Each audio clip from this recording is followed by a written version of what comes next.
A missão do Sr. Black e da Rumo à Nova Humanidade é sempre reunir informações ou abordar temas que sirvam como alerta ou plantar sementes de conhecimento para todos aqueles que buscam se entender ou entender melhor o mundo ou a sociedade que vivemos.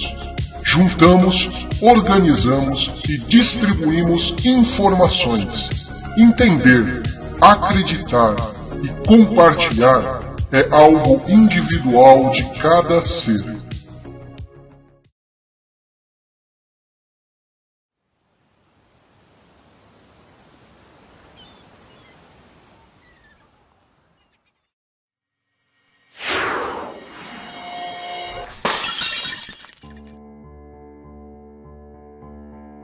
Is reality real?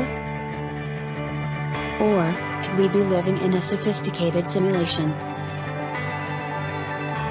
Could the universe be more like a dream than we ever imagined?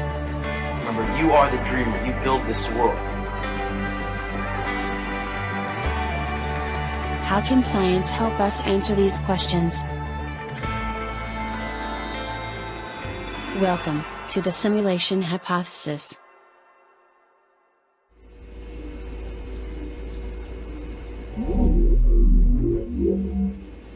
Have you ever had a dream, Neo, that you were so sure was real? What if you were unable to wake from that dream? How would you know the difference between the dream world and the real world? What if you woke up one day and discovered that everything you've always taken for granted is not what it seems at all? What you thought was reality is actually a simulation, a very complex, sophisticated illusion that you live inside of. Even solid matter itself is no more real than, say, a rock that you would pick up in a dream. And not only are you living in a simulation, but it's being generated by a system that you can contact with your mind and actually change the simulation itself, in effect, hacking the universe. What would you do to change the world? Well, recent scientific discoveries are strongly suggesting that this is the case, that we live inside a simulation, and that we, as observers, have a demonstrable power over it. We are actually participating in the creation of the reality that we live in. Wait, what? Are we really living in a simulation? Well, this is the conclusion that physicists and cosmologists have been coming to. And although this idea would have been ridiculed in the recent past, it is now being taken very seriously. Cutting-edge physics experiments have been producing some very strange results. Results that say our universe isn't an objective reality, but that it's actually emerging from something else, something non-physical and beyond our senses. In the digital age, science is beginning to see a correlation between our world and the world of a virtual reality. The Matrix is everywhere. It is all around us. Even now, in this very room. You can see it when you look out your window or when you turn on your television. Plato versus Democritus? What do these guys have to do with anything? I thought we were talking about science, not philosophy. Well, all scientific inquiries are based on one or more philosophical positions. So let's quickly go over some of the philosophical arguments that different scientific approaches are built upon.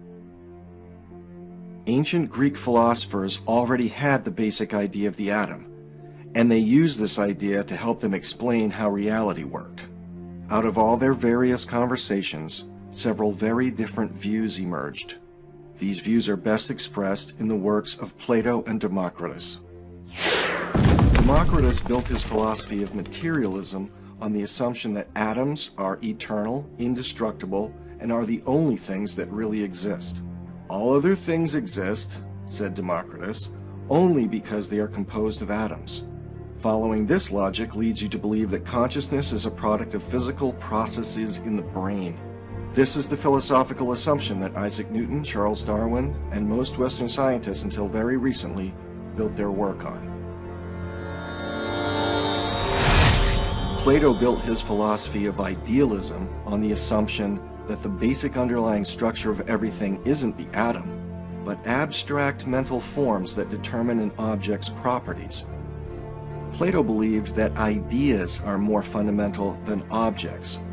For instance, a perfect or ideal sphere exists only as an abstract mental form or idea. Any sphere that we see in the world, like a basketball, is simply an approximation of the ideal sphere. By following this logic, you come to believe that consciousness is primary and gives rise to all physical matter and process. In other words, everything begins with consciousness, and there is a mind behind what we experience as physical matter. In much the same way that when you dream, your mind is creating a physical experience for you while you sleep. As you can see, these philosophies are mutually exclusive, and are in fact opposites. Both cannot be true. Either mind gives rise to matter, or matter gives rise to mind. It's a very, very old debate, but science has finally harnessed enough power to settle it once and for all. The scientific hypothesis that our world is virtual or dreamlike has been explored in depth by many scientists, including Dr. Brian Whitworth. He took the two opposing views, one being materialism, that our universe is entirely physical, exists in and of itself, and needs nothing outside of it to explain it, and the other being the simulation hypothesis, that our universe exists as a virtual construct and depends on information processing happening outside of space-time. Dr. Whitworth looked at all the facts that have been gathered from experimental results and asked which view better fits these facts. After a thorough analysis, his conclusion was that the data much better fits the simulation hypothesis. Right now, we're inside a computer program? Scientifically, our universe simply makes more sense when viewed as a virtual construct emerging from consciousness, rather than simply matter existing independently of the mind. This isn't real. What is real?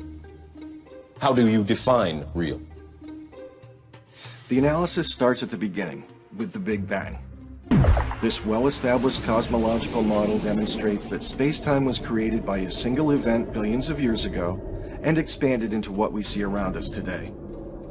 Nearly all scientists agree that our universe began to exist at one point in the distant past. From the materialist view that our universe is all there is, as an objective, independent reality, the fact that the Big Bang came from nothing is very hard to explain. How could everything come from nothing? But if you look at the universe as a virtual construct, the Big Bang model works perfectly. Virtual worlds always begin with an information influx from a zero state, since they need to initially boot up. Every time a computer game starts up, a Big Bang occurs from the perspective of the game. From inside the virtual world itself, the creation always comes from nothing, because before it boots up, there is no space or time as defined by the rules of that virtual world. Another thing to consider is quantum bits.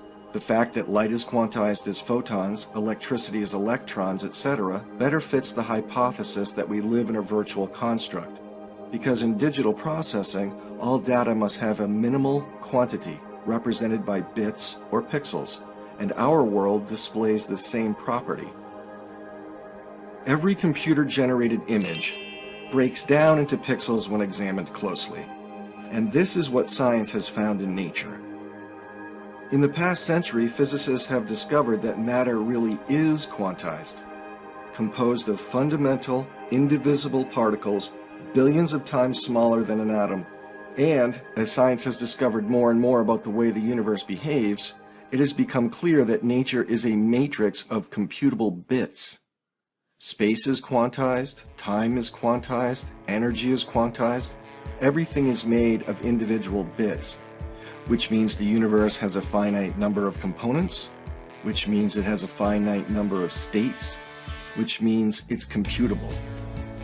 If the true nature of the universe is indeed digital, that we do in fact have quantum bits of space and time, and that there's nothing that you cannot compute, and at the moment there is no evidence against this, then it's entirely consistent with the simulation hypothesis.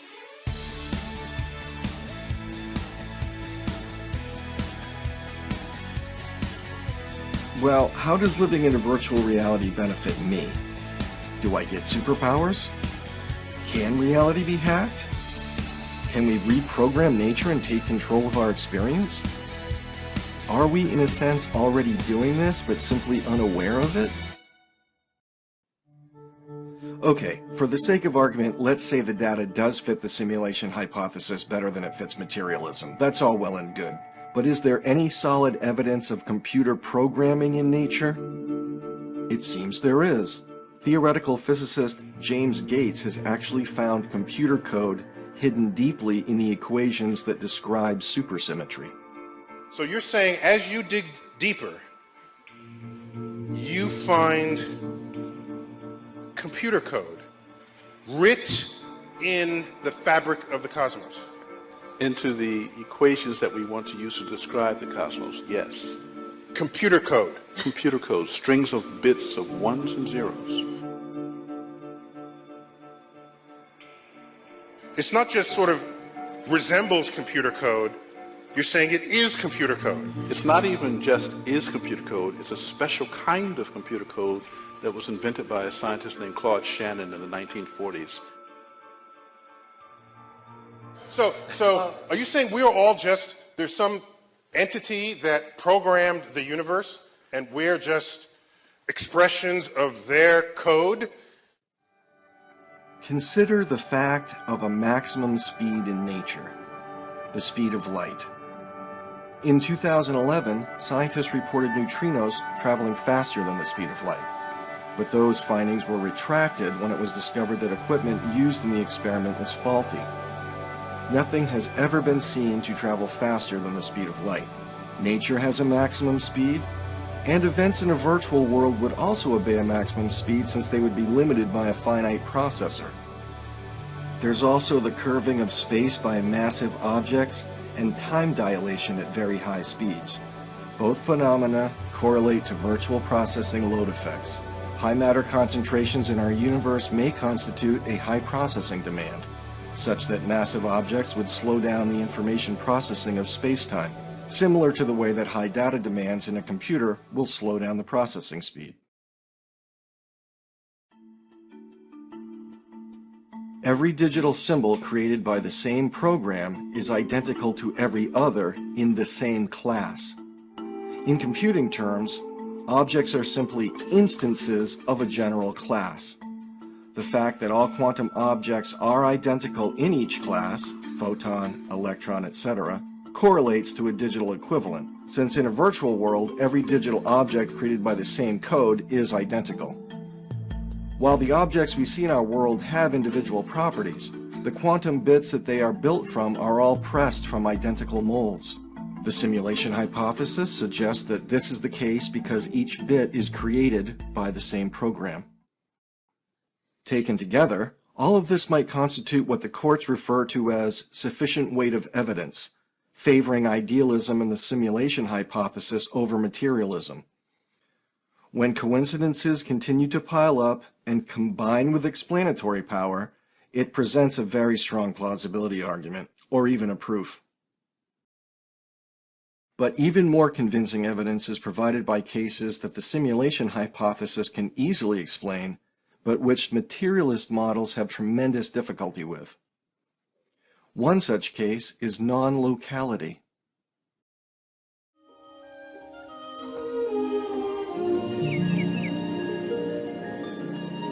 Toto, I have a feeling we're not in Kansas anymore. For materialism to be true, and the world to exist independently of mind, the concept of locality is necessary.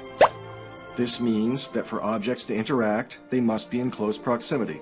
This is what Albert Einstein believed for most of his life.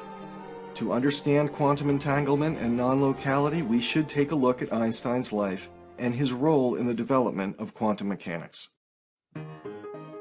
In 1905, Horses still mingled with cars in the street. Ty Cobb was a major league rookie, and Albert Einstein was a low-ranking clerk in the Swiss patent office. That year, in his spare time, he wrote 4 remarkable scientific papers. The first established the photon as the particle associated with light, overturning many years of understanding light as a purely wave-like phenomenon. He used this new description of light to explain the photoelectric effect. In another paper, he mathematically proved the existence of atoms, something that was still debated at the time, and he actually calculated their size. He introduced his special theory of relativity, which describes how motion can affect the passage of time. And then, with E equals mc squared, he established the fundamental relationship between matter and energy. This explains what makes the sun shine. He was so far ahead of his time that no one even recognized his accomplishment. That is until this man, Max Planck, the greatest theoretical physicist in Europe at the time, and the editor of the journal Annalen der Physik, read the paper Einstein had submitted describing light as consisting of photons. Planck sent an assistant to the patent office to fetch Einstein. This recognition helped get young Albert accepted into the University of Zurich. Max Planck made many important and lasting contributions to the field of physics, but perhaps his greatest discovery was Einstein.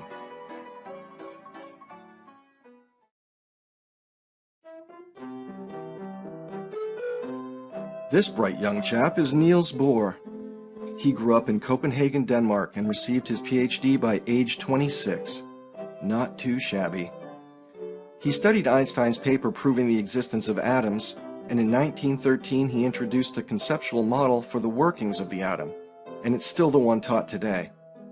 A positively charged nucleus is orbited by negatively charged electrons, and these electron orbits have very specific energy levels that are quantized. Bohr's atomic model had enormous impact on atomic physics and chemistry, paving the way for the modern era. He was given a nice position at the University of Copenhagen as a physics professor. Meanwhile, Einstein had been made a member of the Prussian Academy of Sciences and a professor of physics at the University of Berlin. Oh, and he's published a few more papers. In one of them, he answers the age-old question, why is the sky blue? He solved the problem by examining the cumulative effects of light scattering by individual molecules in the atmosphere. Just another day at the office.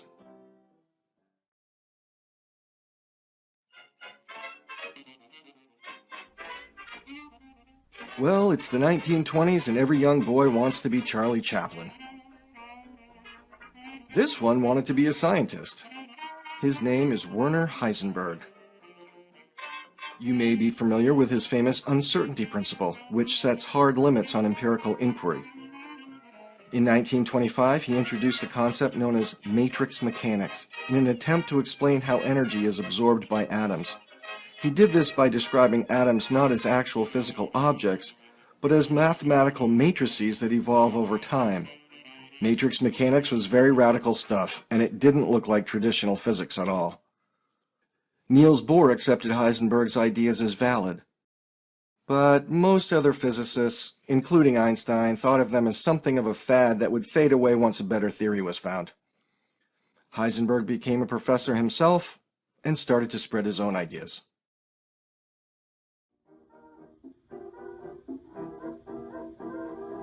This is Erwin Schrödinger. In 1926, he was teaching physics at the University of Zurich, where Einstein had gotten his PhD. He wrote a paper introducing wave mechanics as an alternative to Heisenberg's matrix mechanics.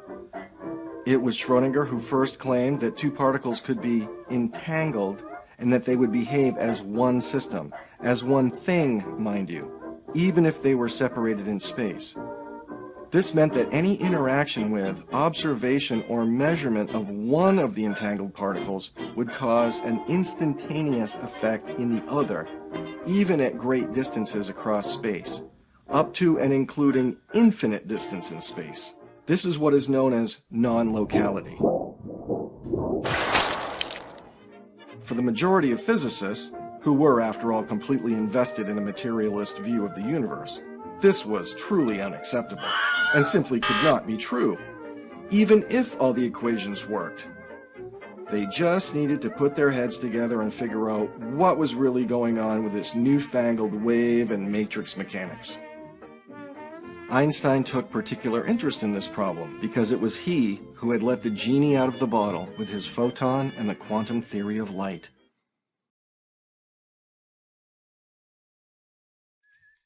The 1927 Solvay Conference was held to solve these new problems in defining the properties and behavior of photons and electrons. Talk about some heavy hitters. Of the 29 people pictured here, 17 won Nobel Prizes. Here is Madame Curie. Next to her is Max Planck. Here is Einstein, who by this time had overturned Isaac Newton's theory of gravity with his own general theory of relativity, and he was by far the most famous scientist in the world. Here are the young upstarts, Erwin Schrödinger and Werner Heisenberg, the ones who started all this trouble. And here is Niels Bohr, caught in the middle between the youngsters and the older traditionalists led by Einstein. During the conference, Bohr and Einstein began a discussion about the true nature of reality that would become the greatest rivalry in modern science. Bohr's position was that the new quantum theories would prove to be true, that they were the path to the future. But Einstein insisted that this was impossible, that quantum theory simply could not be an accurate description of the universe. Following the conference, Einstein began work on what he called a unified field theory that would eliminate the need for quantum mechanics and fully explain all of the weird phenomena that were being observed and described by the equations of the new quantum theories. Through the 1930s, Einstein continued to reject quantum theory as an inferior model of the universe when compared to materialism. And in 1935, he co-authored a paper with Boris Podolsky and Nathan Rosen to show that quantum theory could not be accurate because of the prediction of instantaneous interaction between quantum bits separated by space. The Einstein-Podolsky-Rosen paper was called "Can Quantum Mechanical Description of Physical Reality Be Considered Complete?" Einstein called the predicted non-local behavior of particles spooky action at a distance, to drive home the ridiculousness of such a prediction. The 1940s were a good time for Einstein. He continued to bask in his rock star celebrity, living in Princeton, New Jersey, teaching at the Institute for Advanced Studies, and collaborating on several important papers. But all the time, he was trying to win the argument with Niels Bohr, working away at his unified field theory to rescue the materialist universe from quantum non-locality. By 1955, Einstein was an elderly man. He had been working on his unified field theory for 28 years to no avail. This was the man who had written 4 groundbreaking scientific papers in a single year. He had explained why the sky is blue, what makes the sun shine, how acceleration through space can slow down time. He overturned Newton's theory of gravity, and many, many more accomplishments. But now he had spent nearly 3 decades trying to salvage materialism and was unable to do so. Albert Einstein passed away on April 18th, 1955. In 1962, Niels Bohr died, his conflict with Einstein still unresolved. Then, in 1964, the Irish physicist John Bell proposed his famous theorem. It's a very clever mathematically based way of experimentally testing and proving one way or the other who was right. Doing the experiment would require some very special hardware. It took 18 years for this technology to become available, and in 1982 the physicist Alan Aspect put it all together and ran the experiment.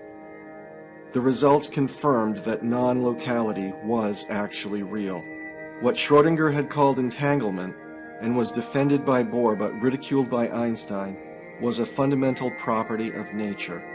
Instant correspondence can be seen between 2 particles that are separated by unlimited distance in space, and this only makes sense if the world is a virtual construct. In a virtual world, distance doesn't limit correspondence, since all points in a simulation are equidistant with respect to the source of the simulation. For example, in a computer game, all points on the screen are at equal distance with respect to the processor, and the same effect can be seen in our world. If our universe is a simulation projected onto a three-dimensional screen, then its processor would be equidistant to all points in the universe. Non-locality, one of the biggest problems in physics, is easily solved by the simulation hypothesis. Space seems to be an illusion created by the virtual construct. But even stranger than space being an illusion is what quantum physics tells us about matter itself. If I were a character in a computer game that were so advanced that I were actually conscious and I started exploring my video game world, it would actually feel to me like it was made of real solid objects, made of physical stuff. Yet if I started studying, as the curious physicist that I am, the properties of this stuff, the equations by which things move and the equations that give the stuff its properties, I would discover eventually that all these properties were mathematical. The mathematical properties that the programmer had actually put into the software that describes everything. The server that's creating you is not in your reality frame. It's outside. If you're Sims, that computer is non-physical to you. What's physical to you is your Sims world. Prior to observation, matter does not seem to exist. Matter seems to be the result of an interaction between consciousness and waves of potential. This has been demonstrated repeatedly in ever more precise versions of the double-slit experiment, from the 1920s right up through the present. To understand the double-slit experiment, we first need to know how particles behave.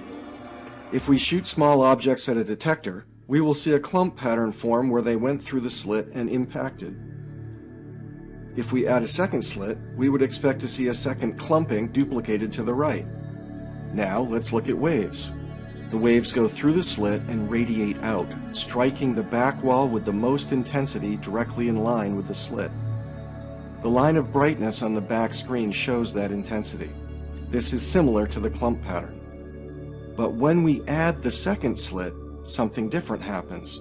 When the top of one wave meets the bottom of another, they interfere and cancel each other out. This results in an interference pattern on the back wall. Where the waves reinforce each other, they are at the highest intensity, the bright lines.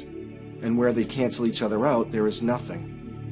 So, when we fire objects through two slits, we get two clump patterns, but with waves, we get an interference pattern. An electron can be seen as a very small bit of matter. And when a stream of electrons is fired through one slit, they behave like small objects, forming a single clump pattern. So if we fire these bits of matter through two slits, we should get two clump patterns. But we don't. We get an interference pattern. We fired particles through, but we get a pattern like they're waves, not like little objects. How can pieces of matter create an interference pattern like waves? It doesn't make sense. At first, physicists thought that the electrons were bouncing off each other to create this interference pattern. So, in 1961, Klaus Johnson at the University of Tübingen in Germany modified the experiment to fire the electrons through one at a time. This way, there is no possibility of them bumping into and interfering with each other. But, again, the interference pattern was seen. Physicists were perplexed by this. It somehow seems to have been aware of there being two slits, not one, because it's given rise to this interference pattern. How does one atom do that? Does it split in half? Does it become like a cloud that goes through both? The path taken by the photon is not an element of reality. We are not allowed to talk about the photon passing through this or this slit. Neither are we allowed to say that the photons pass through both slits. All this kind of language is not applicable. So they further modified the experiment to get to the bottom of the mystery. They put a measuring device at one slit to see which one the particle actually went through. But when the electrons were being this closely observed, they went back to behaving like little objects and produced a clump pattern, not an interference pattern. Somehow, the act of observation meant that they only went through one slit, not both. The electrons seemed to decide how to behave as if they were aware of being watched. How could this possibly be the case? Could the presence of a conscious observer be influencing the experiment? Consciousness is information. It's an information field. Okay? It's data. In 1978, physicist John Wheeler proposed a new way of doing the double-slit experiment that might finally reveal what's really happening. He proposed what is called the delayed choice experiment, in which the decision of whether or not to observe the particles isn't made until after they have gone through the slits, but before they've impacted the detector. This animation is highly simplified, but you get the idea.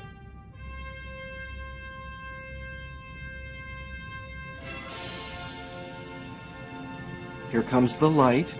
It travels through the double-slit barrier as waves. The waves are past the slits but haven't yet hit the detector. And here comes the scientist. His eyes are closed. He's delaying his choice to make this an observed experiment. And then...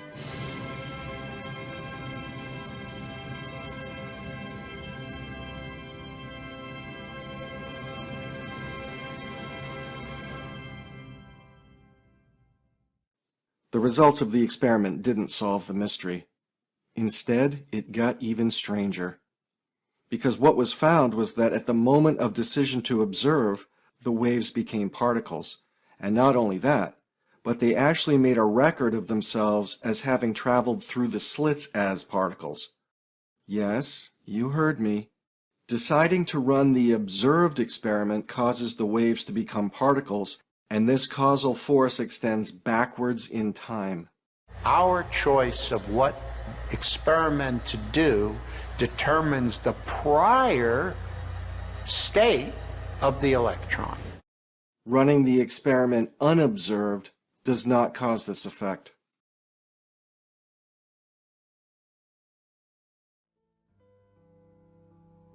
When John Wheeler first proposed adding the delayed choice protocol to the double-slit experiment, he asked us to imagine a distant star that emits a photon billions of years ago and sends it towards the Earth. However, on the way, it must pass a dense galaxy. Gravitational lensing will make the light bend around the galaxy. Billions of years later, upon reaching the Earth, an astronomer chooses to use a binocular-type detector and focuses half of it on the left side of the galaxy and half of it on the right side. How the astronomer chooses to measure means the photon could only have taken one path and would display a clump pattern. So how we choose to observe in the present determines how the photon behaved billions of years ago. What John Wheeler had predicted was confirmed by the experiment. This doesn't make sense in the materialist worldview. It only makes sense if the universe is a simulation and all parts are equidistant in space-time with respect to the source of the simulation, like in a video game or a dream.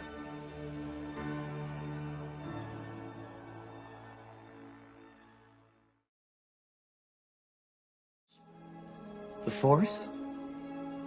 The Force is what gives the Jedi his power. It's an energy field created by all living things. It surrounds us and penetrates us. It binds the galaxy together. Max Planck famously said, "There is no matter as such. All matter originates and exists only by virtue of a force. We must assume behind this force the existence of a conscious and intelligent mind. This mind is the matrix of all matter." One of the hottest ideas in cosmology is known as the holographic principle. It's the idea that our three-dimensional universe is emerging from 2D information.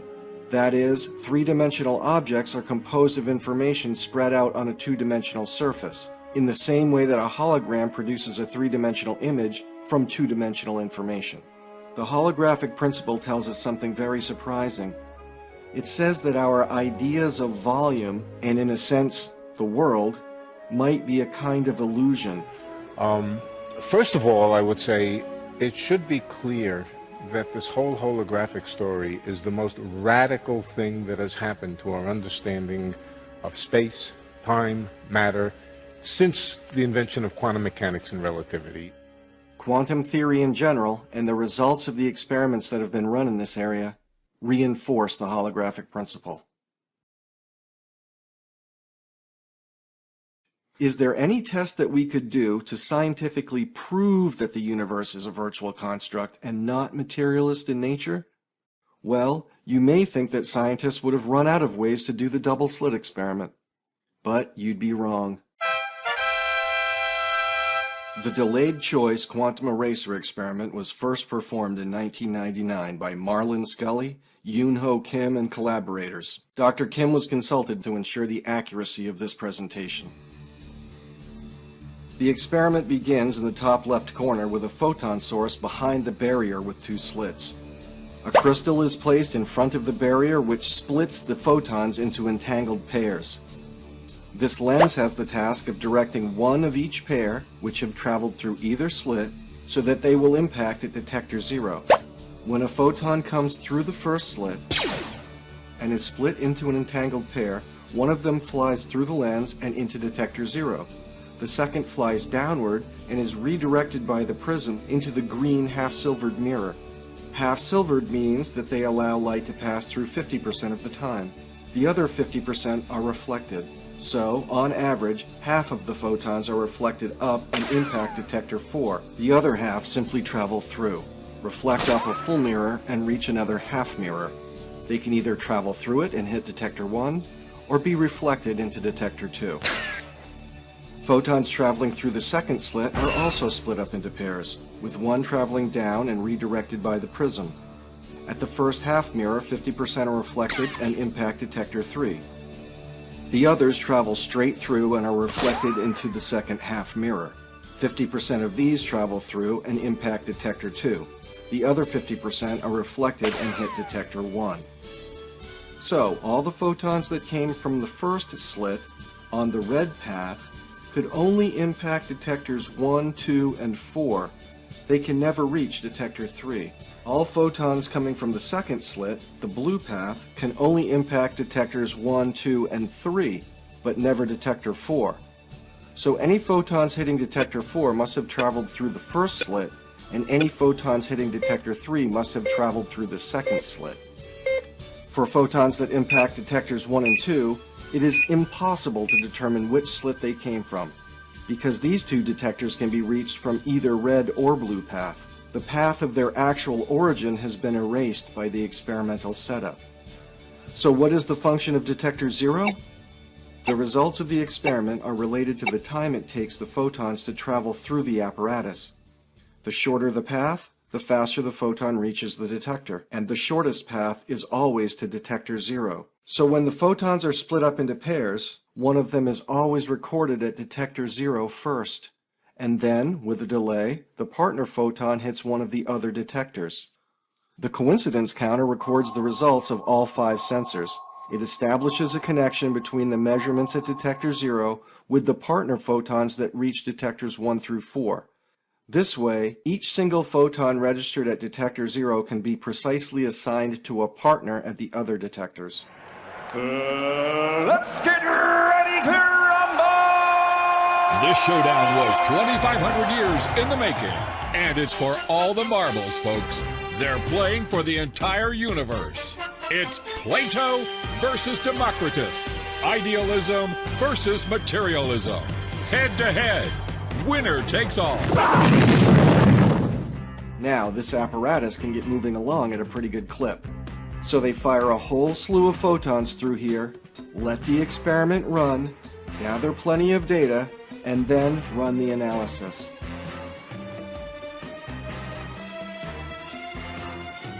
And what are the results? Detectors 1 and 2 always show interference patterns because it's impossible to determine which of the two slits the photons came from. But detectors 3 and 4 always show clump patterns because we can know which slit these photons came from. That is the only difference. How the light chooses to display itself as particles or waves is dependent on how much we know about it. If it had to come from just one slit, clump pattern. If it might have come from either slit, interference pattern. There is no materialist explanation for this. But even more mind-boggling is that the photons know beforehand which detector they will hit. How do we know this? Because of how the twin behaves at detector 0. Because the path to detector 0 is shortest, one of the split pair registers here first, before its twin ends up at any other detector. And whatever registers at detector 0 always correlates with where its twin ends up. So if one of the pair hits detector 3 or 4, detector 0 always displays a clump pattern. But if its twin lands at detectors 1 or 2, detector 0 always displays an interference pattern. Can the particle predict the future? Or is space-time a virtual construct with all time frames available simultaneously at the source of the simulation? Modern physics has definitely decided for Plato. The smallest units of matter are, in fact, not physical objects in the ordinary sense of the word. They are potential forms. In Plato's sense, abstract ideas which can only be described in the language of mathematics. Space and time are ideas as well, not absolute properties of nature. Science has decided. Materialism is not a valid worldview. Most physicists now accept that particles do not exist as objects in the absence of observation, but exist only as waves, which then form into particles when observed. These waves aren't anything tangible like ocean waves or even radio waves, but simply a probabilistic description of where the particles might be if they were checked on. Particles are probability distributions, not little hard things. But when you measure them, like measure which slit they go through, you get a particle. The wave that forms into a particle is only a wave of potentiality. This is what Werner Heisenberg said many years ago. The atoms or elementary particles themselves are not real. They form a world of potentialities or possibilities rather than one of things or facts. When you look, they appear. When you're not looking, they don't necessarily exist. This situation seems very odd until you compare it to what you see in a computer simulation. A video game gives you the frame that you need when you're looking there. When you navigate around and look at something else, it creates and gives you that frame. Oddly enough, the universe behaves the same way.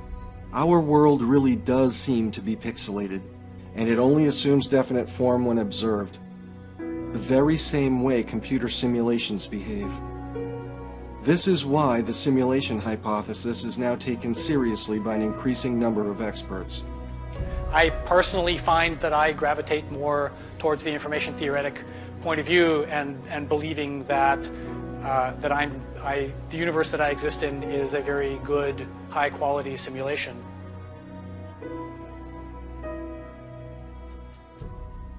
Some folks have tried to salvage objective reality and materialism by claiming that the quantum realm operates on a separate set of rules that don't apply to the macro world of our daily experience.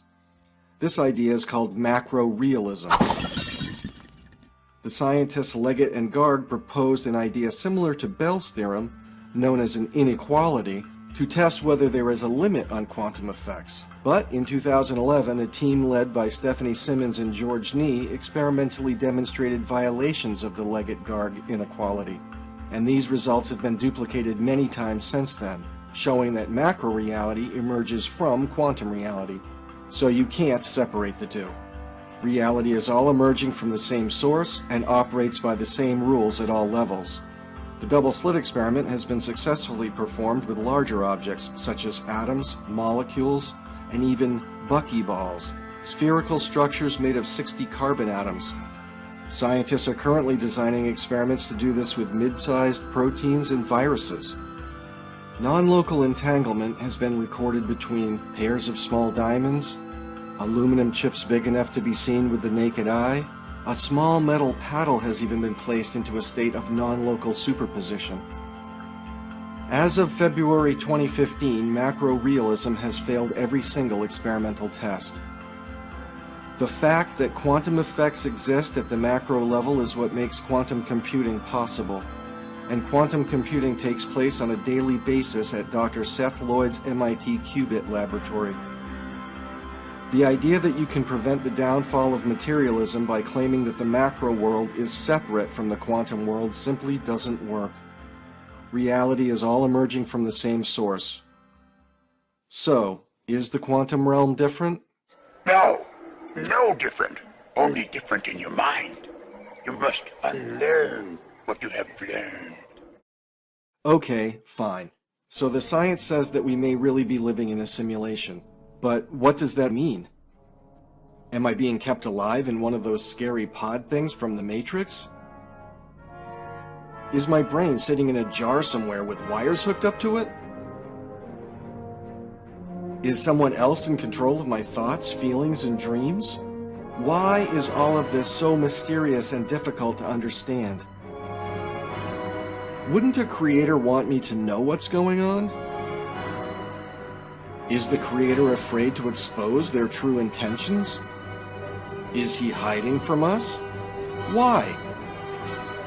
Why won't he reveal himself? Pay no attention to that man behind the curtain.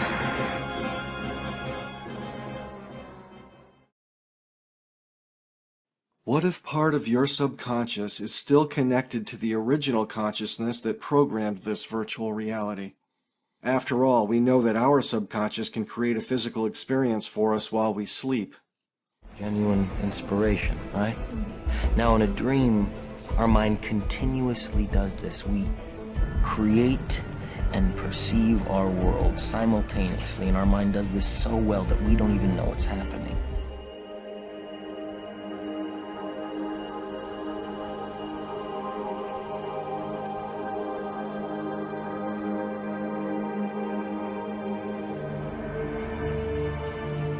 I don't know a single scientist who would disagree with the statement that the world is exceedingly ingenious. Not just mathematical, not just beautiful, not just elegant, but the manifestation of something truly extraordinary.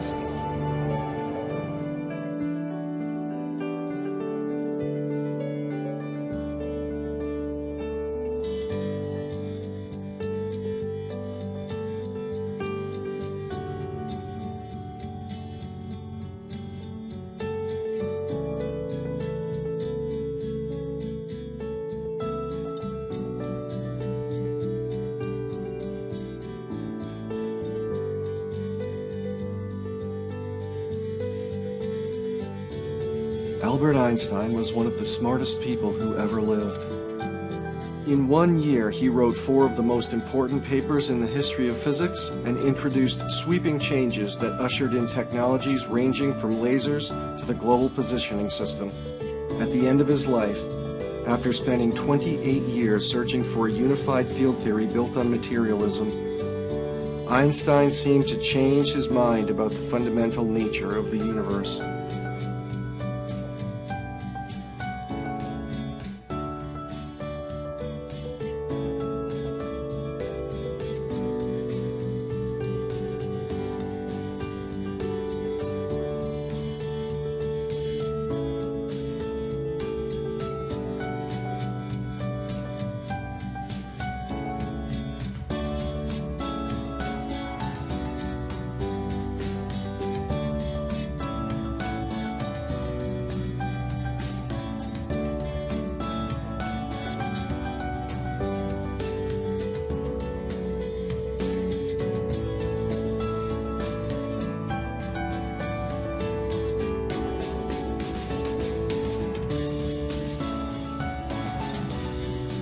Is everything here created by God? Well, yes, if God's the larger consciousness system, yes.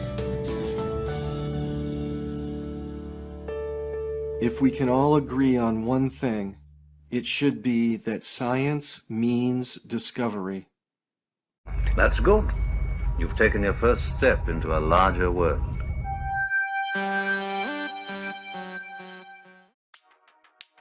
Se gostou desse vídeo, compartilhe e deixe o seu joinha. Inscreva-se no canal para mais vídeos e informações.